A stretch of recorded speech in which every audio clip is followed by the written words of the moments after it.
Ibu dan Bapak yang dirahmati Allah, mari kembali sepenuh hati kita menyampaikan puji dan syukur kepada Allah Subhanahu wa Ta'ala. Di mana pada pagi hari ini hanya atas izin dan rahmat Allah jualah bersama-sama kita telah dapat melaksanakan pembacaan ayat-ayat suci Al-Quran di pagi hari ini. Semoga atas segala kesabaran, perjuangan, dan keistiqomahan di dalam kita menyiapkan diri di dalam membaca Al-Quran ini dengan sepenuh keimanan kepada Allah Subhanahu wa Ta'ala bahwa inilah firman-firman Allah yang disampaikan penuh dan kasih sayang kepada kita semuanya. Dan bahwa betapa ini adalah rahmat yang luar biasa dari Allah, bahwa Allah berikan keistiqomahan kepada kita untuk menelusurinya bersama-sama. Semoga atas segala kesabaran dan keistiqomahan kita, Allah bukakan pintu rahmat, barokah, dan hidayahnya untuk kita semuanya. Amin ya Rabbal Alamin. Ibu dan Bapak yang dirahmati Allah, sebagaimana biasanya sebelum kita melanjutkan di dalam menelusuri pesan-pesan terbaru yang kita dapat di dalam ayat yang kita baca pada pagi hari ini, maka alangkah baik dan eloknya apabila kita menelusuri sejenak atas pesan-pesan yang Allah hadirkan untuk kita semuanya di dalam ayat-ayat yang telah kita baca pada hari sebelumnya, dan khususnya melalui ayat ke-7 sampai dengan ayat ke-9 yang telah disampaikan dan dijelaskan oleh guru kita, Kiai Haji Profesor Dr. Nasaruddin Umar. A'udzubillahi minasyaitonirrajim. Aku berlindung kepada Allah Subhanahu wa Ta'ala dari godaan syaitan yang terkutuk. Bismillahirrahmanirrahim. Dengan menyebut nama Allah yang Maha Pengasih lagi Maha Penyayang. Dalam ayat ke-7 pada surah Bani Israel atau surah Al-Isra ini Allah menyampaikan motivasi yang luar biasa bagi kita semuanya. In ahsantum li anfusikum. Kalau kamu berbuat kebaikan, maka berbuat kebaikan itu adalah untuk dirimu sendiri. Wa in asatum falaha.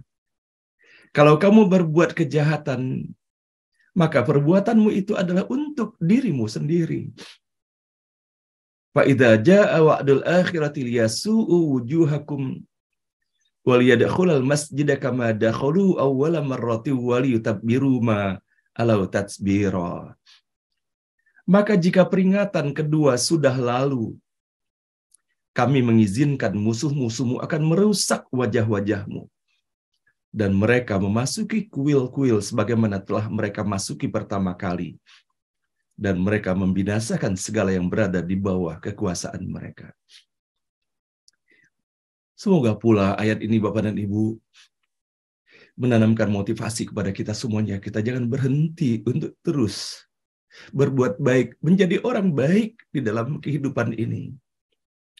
Dan betapa Allah pun memperingatkan kepada kita semuanya bahwa apabila peringatan-peringatan Allah telah datang kepada kita dan kita terus mengabaikannya, maka sebagaimana kita bisa mendapati bahwa para ulama dan mufasir menjelaskan juga bahwa di dalam ayat ini disebutkan liyasu'u wujuhakum, maka mereka akan merusak wajah-wajahmu. Artinya Allah akan menghinakan apabila kita terus melaksanakan perbuatan-perbuatan yang tidak Allah sukai. Asa rabbukum ayyarhamakum. Mudah-mudahan Tuhanmu memberi rahmat kepadamu. Wa in uttum udna wa ja'alna jahannama lil kafirina hasira. Tetapi jika kamu kembali melakukan kejahatan, kami pun kembali menjatuhkan azab, dan kami jadikan jahanam kurungan orang-orang yang tidak beriman.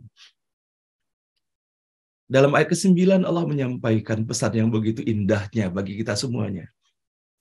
Inna hadzal qur'ana yahdi lillati hiya aqwam wa yubashshirul mu'minina alladzina ya'maluna as-salihati anna lahum ajran kabira. Sungguh Quran ini memberi petunjuk kepada segala yang terbaik dan membawakan berita gembira kepada orang yang beriman, yang mengerjakan amal kebaikan, bahwa mereka akan mendapatkan pahala yang besar. Semoga dengan landasan keimanan kepada Allah Subhanahu wa Ta'ala, kita tidak menyia-nyiakan kesempatan emas yang Allah berikan bagi kita semuanya.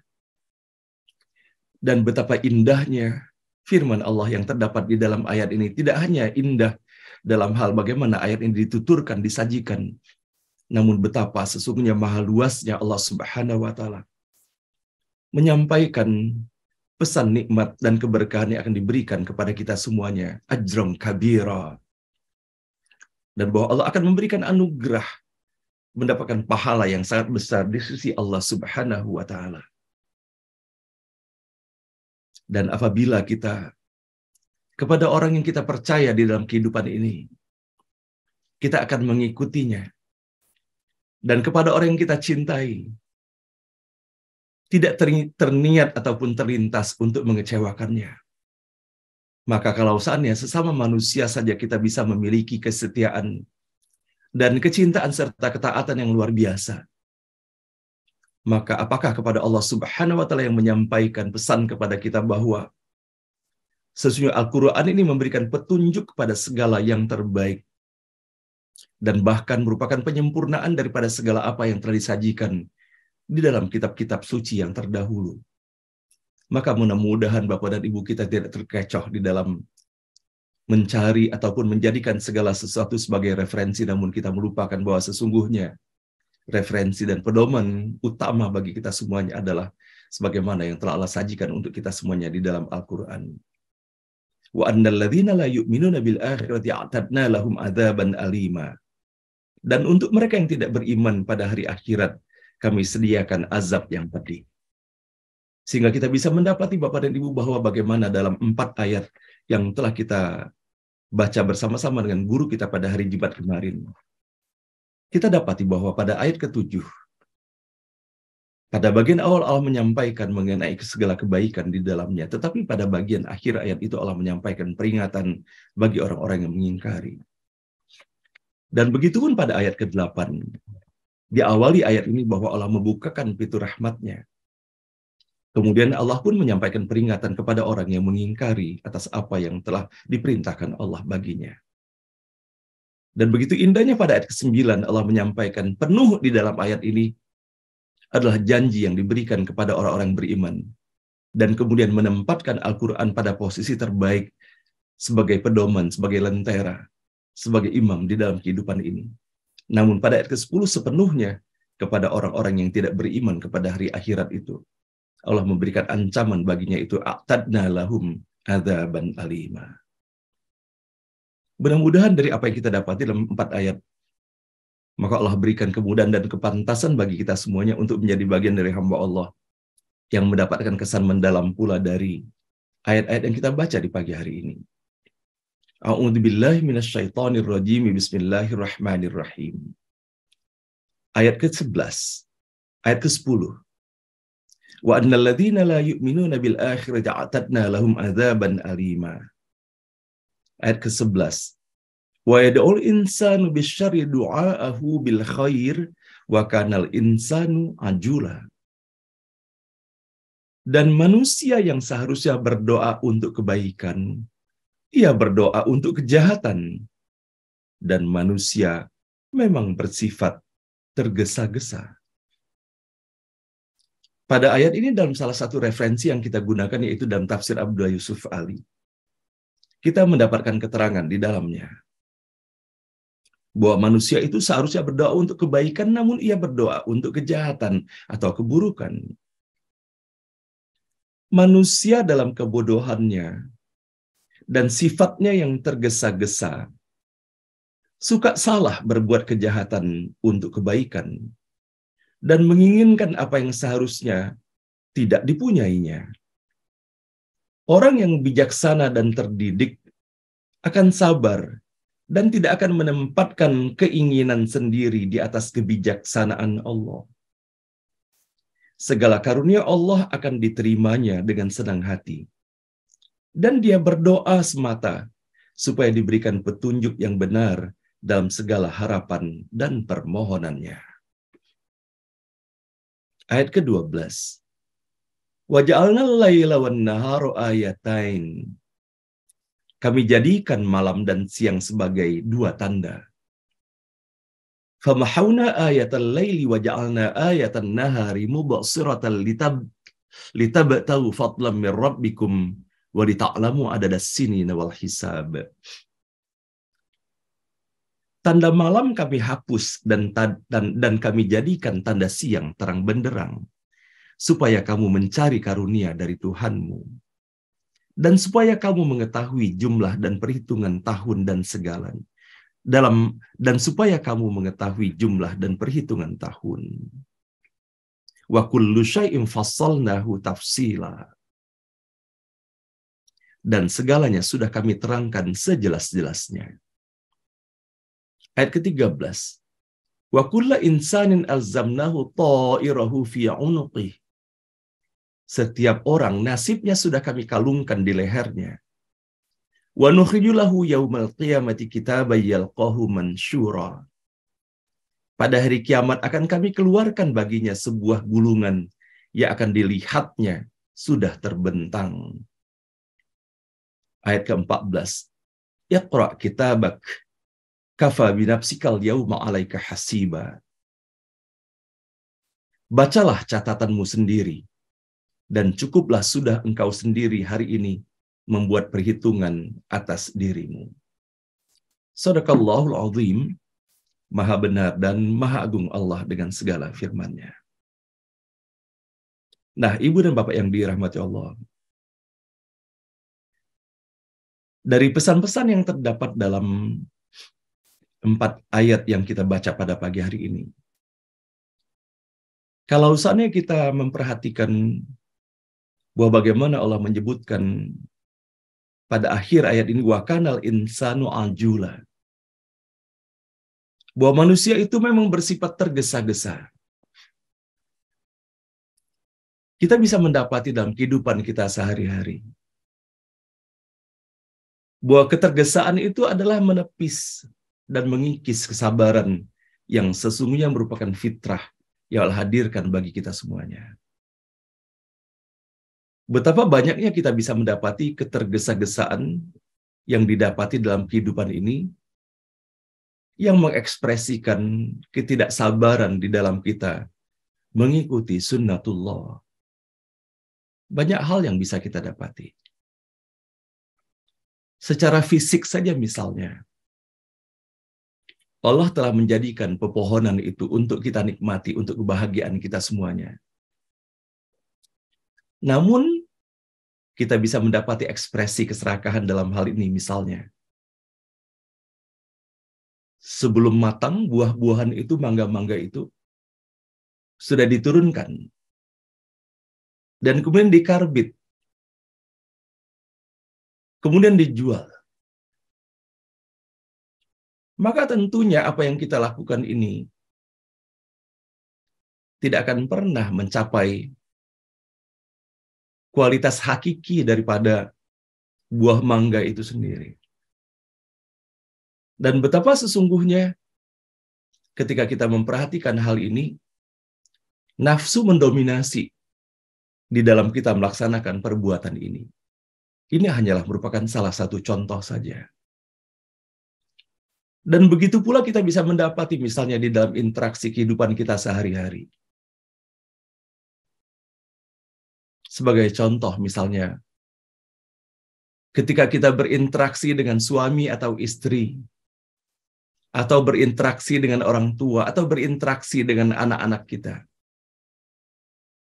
Disadari atau tidak disadari, banyak sekali kita menempatkan ketergesa-gesaan itu menjadi bagian dari kehidupan kita. Ketika kita menyampaikan pesan kebaikan kepada putra atau putri kita misalnya, kita selalu ingin menganggap bahwa apa yang kita sampaikan itu serta-merta harus terwujud, harus terlaksana. Sehingga ketika kita menyampaikan perintah ataupun permintaan kepada putra ataupun putri kita, kemudian mereka tidak mengikuti atas apa yang kita perintahkan, maka sesungguhnya nafas dan pesan yang terdapat di dalam ayat ini, kita tetap bersabar di dalam menyikapinya. Jangan sampai ketidaksabaran kita itu membuat kita melakukan sesuatu ataupun mengucapkan sesuatu yang justru mendatangkan segala sesuatu kita tidak baikan terhadap diri kita sendiri. Sering kita mendapati bahwa ketika hal itu terjadi, kemudian terpancing emosi kita, dan kemudian mengeluarkan perkataan-perkataan yang tidak baik. Yang kita lupa bahwa sesungguhnya setiap perkataan yang kita ucapkan dan kita sampaikan itu akan dicatat oleh para malaikat. Sehingga bisa dibayangkan kalau misalnya dalam keadaan amarah kita, emosi kita, kepada putra ataupun putri kita, kemudian keluar ucapan-ucapan yang tidak baik, yang menunjukkan keputusasaan kita terhadap Allah Subhanahu wa Ta'ala. Ketidaksadaran kita bahwa seakan-akan kita yang menentukan itu. Maka bukankah kita bisa mendapati banyak sesungguhnya terjadi penyesalan di dalam kehidupan ini, yang kalau saat ditelisik bahwa hal yang tidak baik itu bermuara daripada lisan kita sendiri. Boleh jadi tidak sadar kita dalam emosi kita mengeluarkan perkataan-perkataan kepada putra atau putri kita sesungguhnya. Padahal betapa sesungguhnya ketika kesabaran itu betul-betul menjadi bagian dari keistiqomahan kita dalam kehidupan ini. Apalagi kita meyakini bahwa Allah telah menegaskan innaka la tahdi man ahbabta walakinnallaha yahdi may yasha. Sesungguhnya engkau tidak bisa memberikan petunjuk meskipun kepada orang yang kau cintai. Tetapi Allah lah yang memberikan petunjuk kepada siapa yang Allah kehendaki.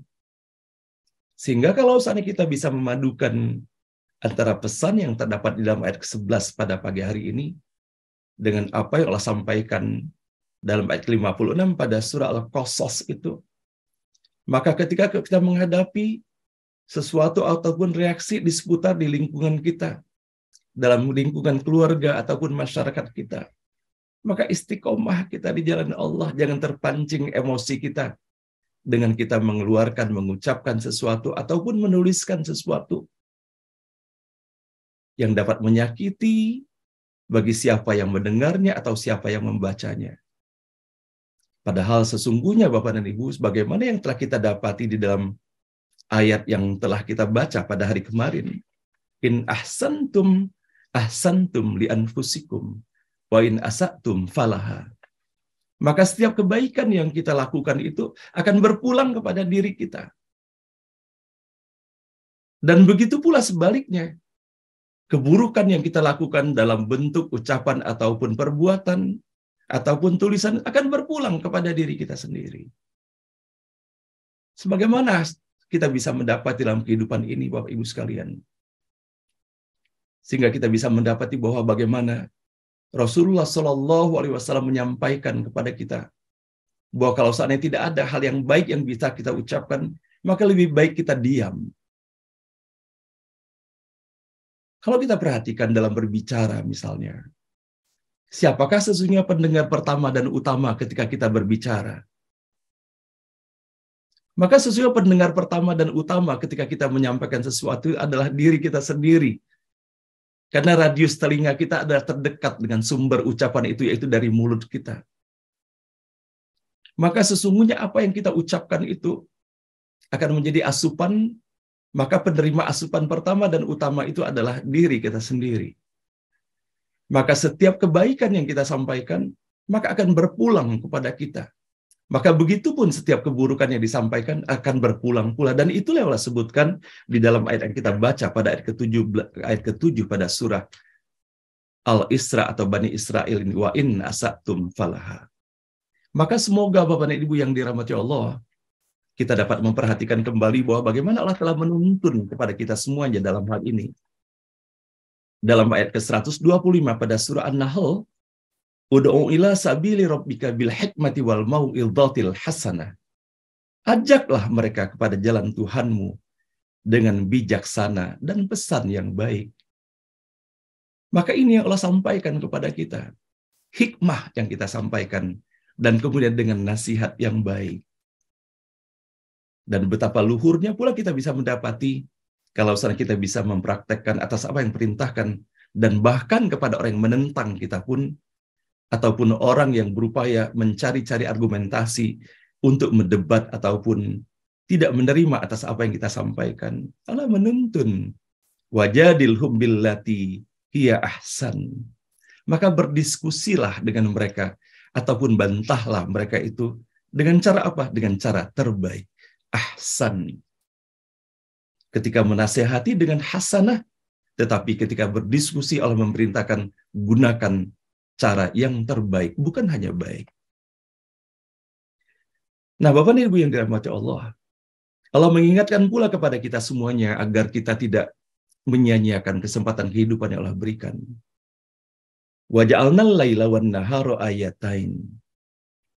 Bahwa sesungguhnya seluruh fenomena dalam kehidupan ini, termasuk siang dan malam yang disebutkan secara khusus dalam ayat ini, adalah tanda-tanda dari Allah.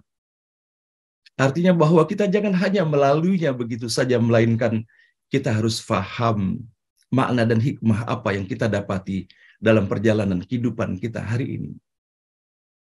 Dimanapun kita berada dan apapun yang kita lakukan, kita harus merenung apa yang kita lakukan ini, apa hikmahnya bagi kita. Hal inilah yang diingatkan oleh Rasulullah Sallallahu Alaihi Wasallam. Innamal a'malu binniyat, bahwa sesungguhnya amalan yang kita lakukan itu sangat ditentukan oleh niat kita.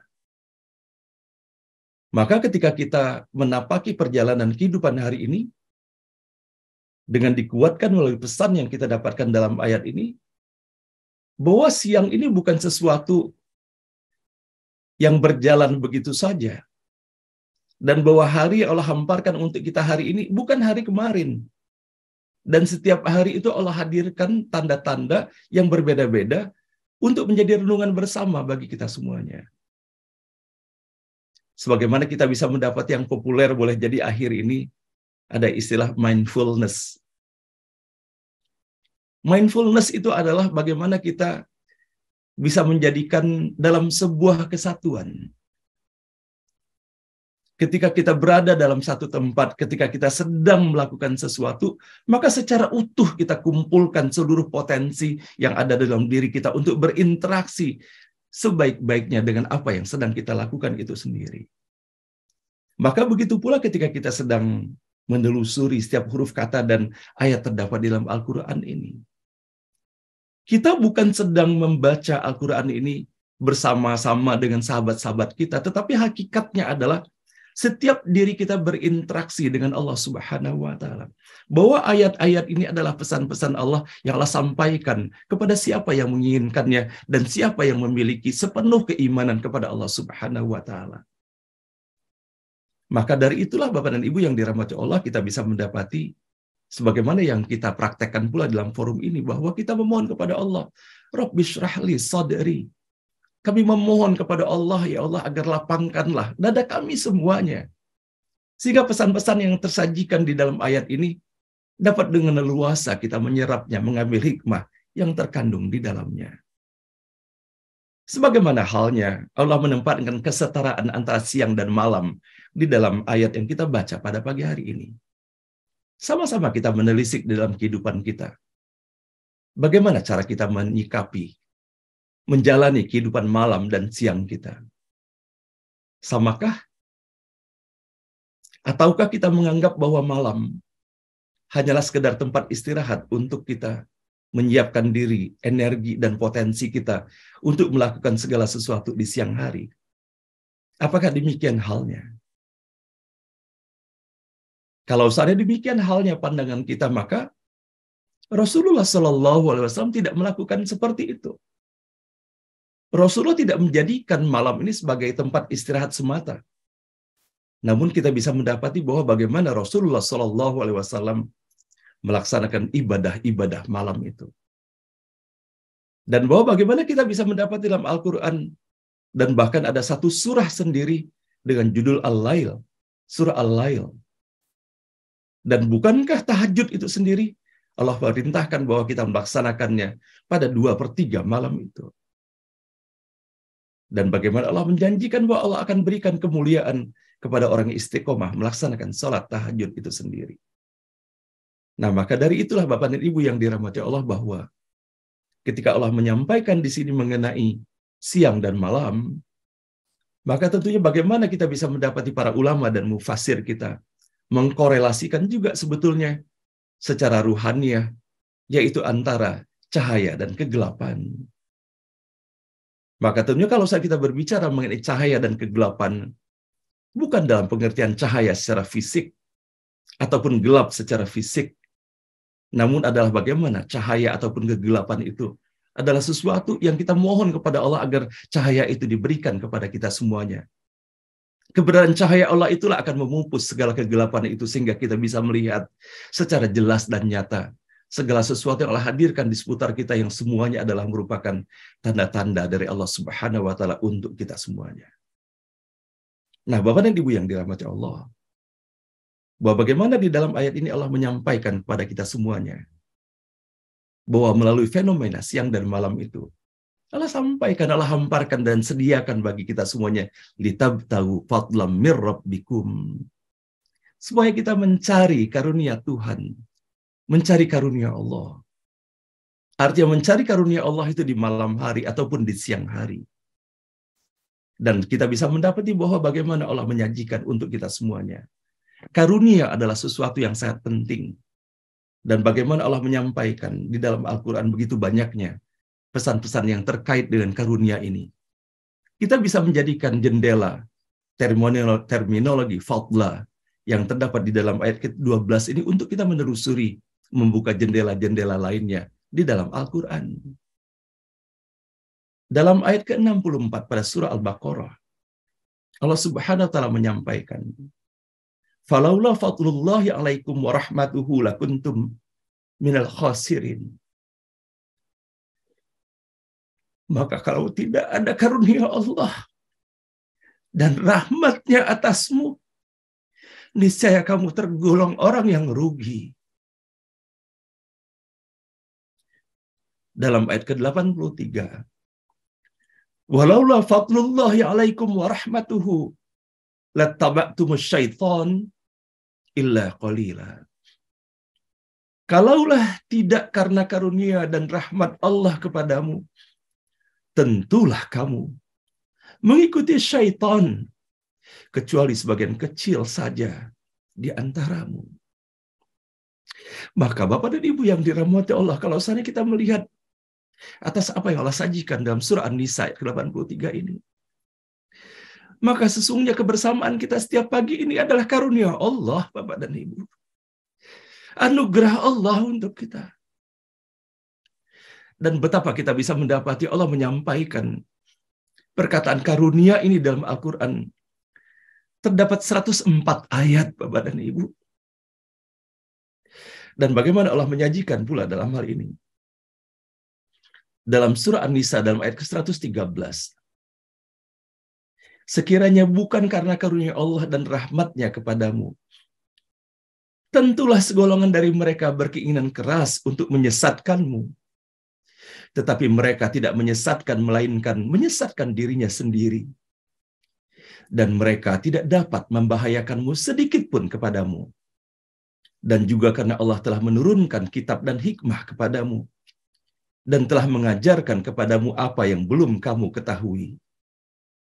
Dan adalah karunia Allah sangat besar atasmu.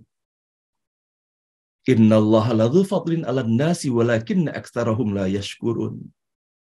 Sesungguhnya Allah benar-benar mempunyai karunia yang dilimpahkan atas manusia, tetapi kebanyakan mereka tidak mensyukurinya.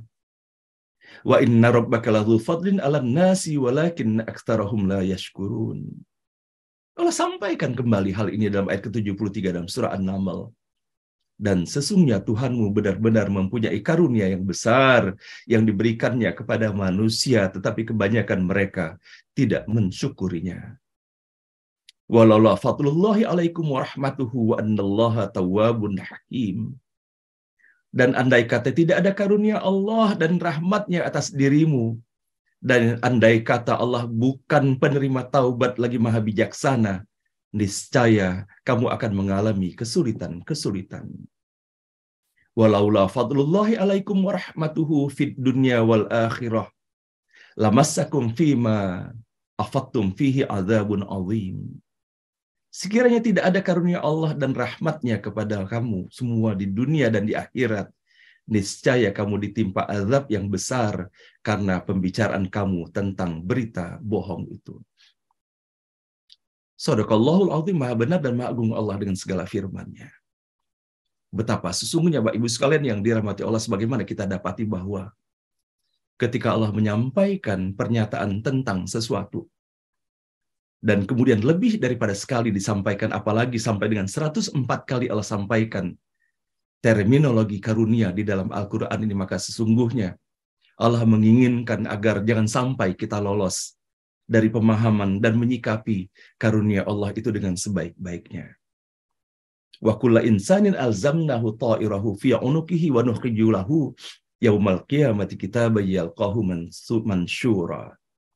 Setiap orang nasibnya sudah kami kalungkan di lehernya. Pada hari kiamat akan kami keluarkan baginya sebuah gulungan yang akan dilihatnya sudah terbentang. Iqra kitabak.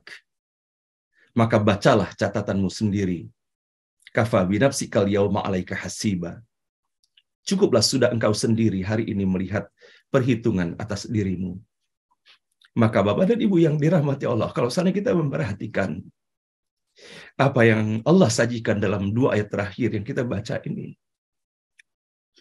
ketika kita akan disampaikan kepada kita kitab, catatan-catatan itu, dan kemudian kita sendiri disuruh membacanya, maka sebelum sampai pada hari itu Bapak Ibu sekalian, maka bersama-sama kita memanfaatkan kesempatan hidup yang Allah berikan saat ini untuk kita bisa merenung, untuk kita bisa memikirkan kira-kira catatan apa yang akan dimunculkan di dalam catatan itu.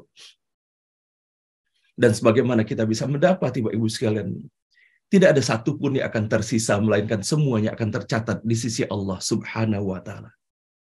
Faman ya'mal mithqala dzarratin khairan yarah, wa man ya'mal mithqala dzarratin syarran yarah. Bahwa sekecil apapun yang kita lakukan akan tercatat. Dan tentunya kita memohon kepada Allah Subhanahu wa Ta'ala agar kita semuanya mendapatkan pemberian kitab catatan itu dari tangan kanan Bapak dan Ibu. Dan betapa pula Allah mengingatkan kepada kita semuanya, Iqra kitabak, bahwa setiap diri kita diminta membaca kitab kita. Bahwa boleh jadi dalam kehidupan yang kita jalani sekarang ini, terlalu banyak kita melihat kiri dan kanan Bapak dan Ibu. Memperhatikan apalagi kelemahan-kelemahan orang lain. Padahal Allah menyampaikan kepada kita bahwa Iqra kitabak, bahwa setiap diri kita diminta membaca kitab kita. Maka tentunya ketika Allah menyampaikan kepada kita semuanya peringatan bahwa kullu nafsin dha'iqatul maut, bahwa setiap kita akan mengalami pengalaman kematian sampai dengan kita betul-betul kembali kepada Allah Subhanahu wa Ta'ala, maka bersama kita melatih sekarang Bapak Ibu sekalian. Kita membaca kitab kita. Kita membaca catatan keseharian kita. Menjelang tidur kita merenung apa yang kita lakukan pada hari ini. Dikarenakan semua itu tercatat. Jangan sampai kita kaget Bapak Ibu sekalian, apabila kita tidak memulainya dari sekarang. Semoga kita dapat menggunakan peringatan Allah kepada kita semuanya, wasari'u ila maghfiratin min rabbikum wa jannatin arduhas samawati wal ardu iddat lil muttaqin. Tidak mungkin Allah memerintahkan kepada kita semuanya untuk bersegera memohon ampunan kepada Allah kalau bukan Allah akan membukakan pintu ampunan bagi kita semuanya. Semoga kita semuanya ketika membuka kitab kita yang ketika diserahkan pada hari itu, semoga segala kesalahan dan keburukan yang telah kita lakukan telah Allah hapus, sehingga yang Allah munculkan hanyalah pesan-pesan kebaikan semata yang tercatat di dalam kitab yang kita akan membacanya masing-masing di hadapan Allah Subhanahu wa Ta'ala. Shadaqallahul azim, maha benar dan maha agung Allah dengan segala firman-Nya. Demikian Bapak dan Ibu yang dirahmati Allah, yang hanya atas izin dan rahmat Allah dapat kita telusuri pada pagi hari ini melalui pesan-pesan yang dihadirkan dalam ayat yang kita baca pada pagi hari ini. Betapa Allah Maha Pengasih dan Allah Maha Penyayang kepada kita semuanya. Meskipun kita bodoh, meskipun kita kurang Bapak dan Ibu, Allah izinkan kita untuk menelusurinya. Dan semoga semangat keistiqomahan untuk terus kita membaca dan mentadaburi Al-Quran ini Allah semakin kuatkan dan Allah anugerahkan untuk kita semuanya. Sehingga tiada hari tanpa Al-Quran dan seluruh pesan-pesan Allah kita jadikan sebagai pedoman di dalam kita menjalani kehidupan pada hari dan esok. Semoga hari-hari yang kita jalani ke depan menjadi hari yang semakin dibukakan pintu rahmat, barokah, dan ridho Allah Subhanahu wa Ta'ala untuk kita semuanya. Subhanaka la ilma lana illa ma 'allamtana innaka antal alimul hakim. Maha suci Allah Subhanahu wa taala, tidak ada ilmu pada kita semuanya melainkan hanya atas apa yang Allah ajarkan kepada kita. Sesungguhnya hanya Allah yang Maha mengetahui dan hanya Allah yang Maha bijaksana memahami seluruh pesan-pesan yang terkandung di dalam Al-Qur'an ini. Mohon maaf lahir dan batin Bapak dan Ibu. Semoga atas apa yang kita dapati Allah bukakan pintu rahmat dan berkah bagi kita semuanya.